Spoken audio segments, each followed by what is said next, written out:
Last વિડીયોમાં આપણે ટ્રાન્સફોર્મરની વાત કરતા હતા કે ભાઈ ટ્રાન્સફોર્મર એના સૂત્રો જોયા હતા. એમાં આપણે ટ્રાન્સફોર્મરના જે સૂત્રો જોયા હતા એમાં ખાસ સૂત્રમાં VS/VP =NS/NP હતું. એ પછી આપણે 3 ધારણાઓનો ઉપયોગ કર્યો હતો કે પ્રાથમિક ગૂંચળાનો અવરોધ નાનો હોય છે, પ્રાથમિક અને ગૌણ બંને ગૂંચળામાં આંટા દીઠ સમાન ફ્લક્સ સંકળાય છે, સેકન્ડરી પ્રવાહનું મૂલ્ય ઓછું હોય છે અને આદર્શ ટ્રાન્સફોર્મરમાં બહુ જ મહત્ત્વનું ઉર્જાનો વ્યય થતો નથી અને આથી ઇનપુટ પાવર અને આઉટપુટ પાવર સરખો હોય છે. પછી આપણે લીધું હતું IP/VP =IS/VS, કારણ કે input power output power, input power એટલે IP/VP અને આઉટપુટ પાવર એટલે IS/VS. એટલે આપણને સમીકરણ મળ્યું હતું VS/VP =IP/IS. આગળ સમીકરણ મળ્યું હતું મને VS/VP =NS/NP. આ બંને સમીકરણોનો ઉપયોગ કરીએ આપણે તો IP/IS VS/VP =NS/NP થાય.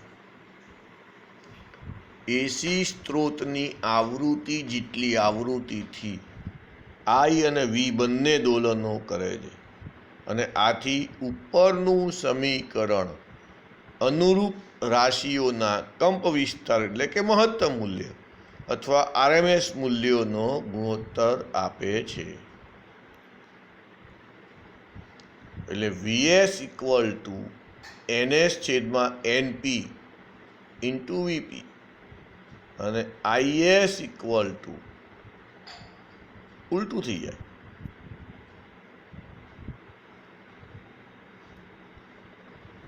NP/NS × IP. એટલે કે જો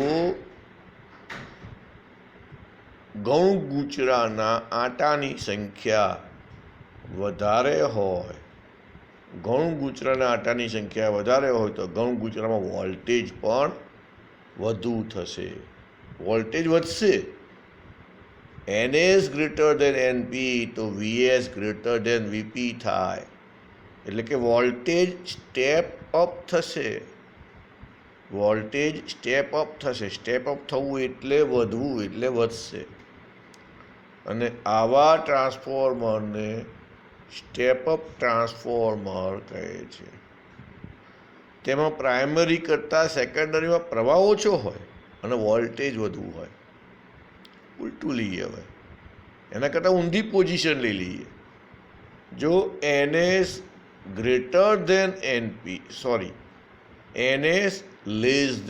NP તો VS < VP થાય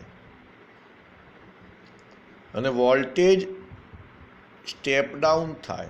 સ્ટેપ ડાઉન થવું એટલે ઘટવું, અને આવા ટ્રાન્સફોર્મરને સ્ટેપ ડાઉન ટ્રાન્સફોર્મર કહેવાય. તેમાં પ્રાઇમરી કરતાં સેકન્ડરીમાં પ્રવાહ વધારે હોય છે.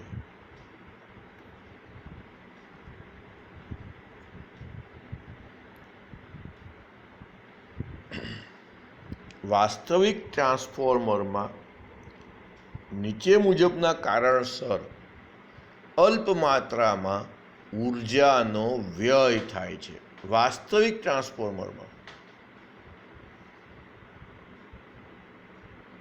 એક તો ફ્લક્સ લીકેજ, ગર્ભ જે છે આપણે વાપરીએ છીએ અંદર, એની નબળી ડિઝાઇન અથવા એમાં જે એર ગેપ છે એને પ્રાઇમરીનું બધું જ ફ્લક્સ સેકન્ડરી સાથે સંકળાતું ના હોય. પ્રાઇમરીનું બધું જ ફ્લક્સ, પ્રાઇમરીમાં જે ફ્લક્સ ઉત્પન્ન થાય છે, જે સેકન્ડરી સાથે સંકળાય છે, તે બધું જ ફ્લક્સ સંકળાતું ના હોય. એટલે ફ્લક્સ લીકેજની વાત આવી પહેલી કે ગર્ભની નબળી ડિઝાઇન અથવા ગર્ભમાંના એર ગેપને લીધે પ્રાઇમરીનું બધું જ ફ્લક્સ સેકન્ડરી સાથે સંકળાતું નથી. પ્રાઇમરી અને સેકન્ડરીને એકબીજા પર વીંટાળીને આ લીકેજ ઘટાડી શકાય છે. પ્રાઇમરી અથવા સેકન્ડરીને એકબીજા પર વીંટાળીને આ લીકેજ ઘટાડી શકાય છે. બીજો મુદ્દો લઈએ હવે. વાઇન્ડિંગનો અવરોધ. વાઇન્ડિંગનો અવરોધ. વાઇન્ડિંગ એટલે આપણે જે પ્રાઇમરી કોઇલ અને સેકન્ડરી હોય એની પર તાર વીંટાળેલા હોય એ વાઇન્ડિંગ કહેવાય એને. તો વાઇન્ડિંગના તારના અવરોધને લીધે ઉર્જાનો ઉષ્મા સ્વરૂપે વ્યય થવાની વાત આવે એટલે હંમેશા I²R સ્વરૂપ આવે.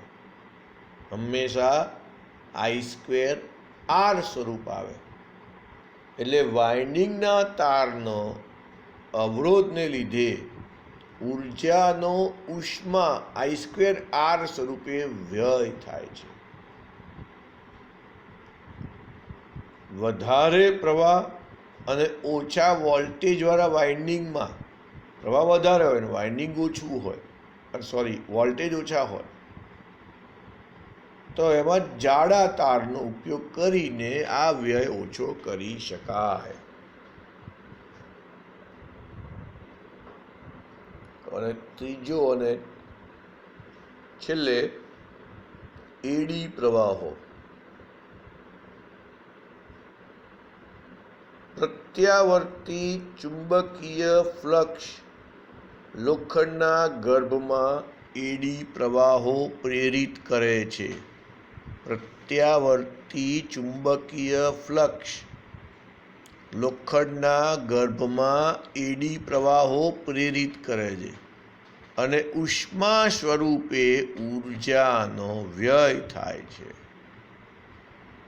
પ્રત્યાવર્તી ચુંબકીય ફ્લક્સ લોખંડના ગર્ભમાં એડી પ્રવાહો ઉત્પન્ન કરે છે અને ઉષ્મા સ્વરૂપે ઉર્જાનો વ્યય થાય છે.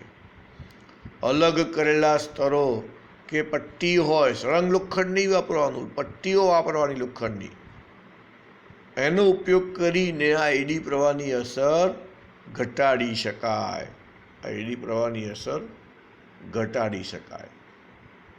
અને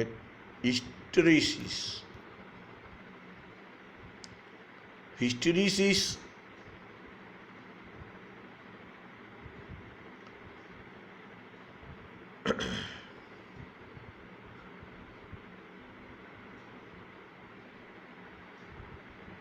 પ્રત્યાવર્તી પ્રવાહોને કારણે ગર્ભનું ચુંબકીયકરણ વારંવાર ઉલટાઈ જાય છે.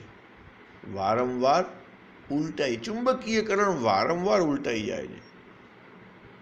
પરિણામે વપરાતી ઉર્જા ઉષ્મા સ્વરૂપે બળ અનુભવે છે. પ્રત્યાવર્તી પ્રવાહોને કારણે ગર્ભનું ચુંબકીયકરણ વારંવાર ઉલટાઈ જાય છે. પરિણામે વપરાતી ઉર્જા ઉષ્મા સ્વરૂપે વ્યય અનુભવે છે. ઓછા હિસ્ટેરીસિસ વ્યય ધરાવતા ચુંબકીય દ્રવ્યનો ઉપયોગ કરીને ઓછા હિસ્ટેરીસિસ વ્યય ધરાવતા ચુંબકીય દ્રવ્યનો ઉપયોગ કરીને આ વ્યય ઘટાડી શકાય છે. એનો ખાસ ઉપયોગ ટ્રાન્સફોર્મરનો લાંબા અંતર સુધી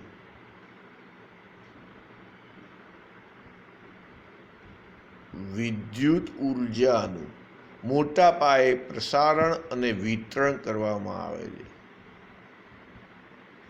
જનરેટરનો આઉટપુટ વોલ્ટેજ સ્ટેપ અપ કરવામાં આવે, વોલ્ટેજ વધારવામાં આવે એટલે પ્રવાહ ઘટે. પ્રવાહ ઘટે એટલે શું થાય? પ્રવાહ ઘટે એટલે શું થાય?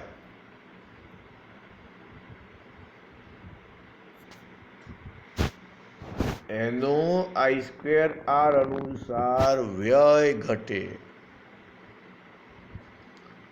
I²R અનુસાર વ્યય ઘટી જાય અને ત્યારબાદ લાંબા અંતરે ગ્રાહકોની નજીકના વિસ્તારના સબસ્ટેશન નજીક સ્ટેપ ડાઉન કરવામાં આવે.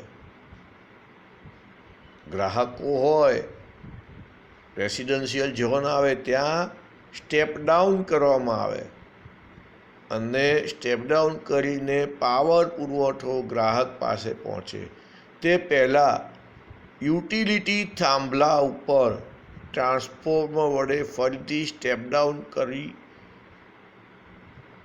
240 વોલ્ટનો પુરવઠો ગ્રાહક પાસે પહોંચાડવામાં આવે. એટલે ટ્રાન્સફોર્મરમાં જે અલ્પ માત્રામાં ઉર્જાનો વ્યય થાય છે એના કારણો કયા કયા? તો કે ફ્લક્સ લીકેજ હતો. ફ્લક્સ લીકેજમાં ગર્ભની નબળી ડિઝાઇન હોય અથવા તો ગર્ભમાંનો જે આપણે શું ગર્ભમાં લોખંડની પતરીઓ વાપરીએ છીએ અને એમાં એર રહી જાય, એ એર ગેપને લીધે પ્રાઇમરીનું બધું જ ફ્લક્સ સેકન્ડરી સાથે સંકળાતું નથી હોતું. એટલે પ્રાઇમરી ને સેકન્ડરીને એકબીજા પર વીંટાળીને આ લીકેજ ઘટાડી શકાય છે. વાઇન્ડિંગનો અવરોધ,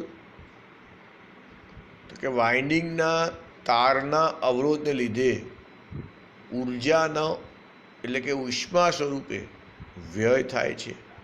વધારે પ્રવાહ અને ઓછા વોલ્ટેજવાળા વાઇન્ડિંગમાં જાડા તારનો ઉપયોગ કરીએ તો આ વ્યય ઓછો કરી શકાય. એડી પ્રવાહો, એડી પ્રવાહો આપણે ભણી ગયેલા છીએ આગળ. પ્રત્યાવર્તી ચુંબકીય ફ્લક્સ લોખંડના ગર્ભમાં એડી પ્રવાહ પ્રેરિત કરે છે.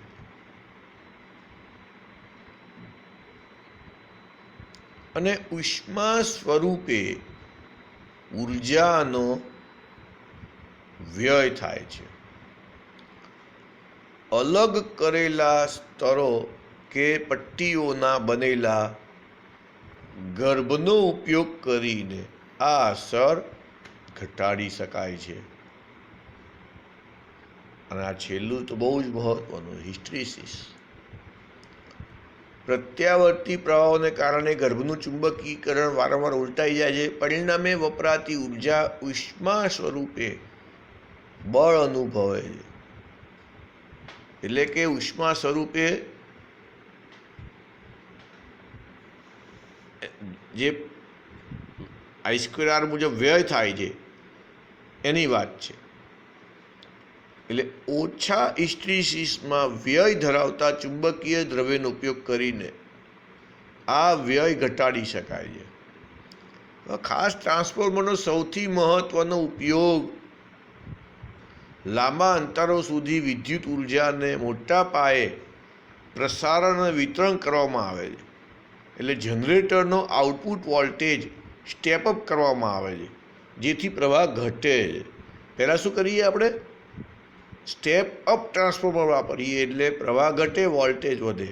પ્રવાહ ઘટે એટલે મુખ્ય ફાયદો શું થાય? I²R મુજબ વ્યય ના થાય.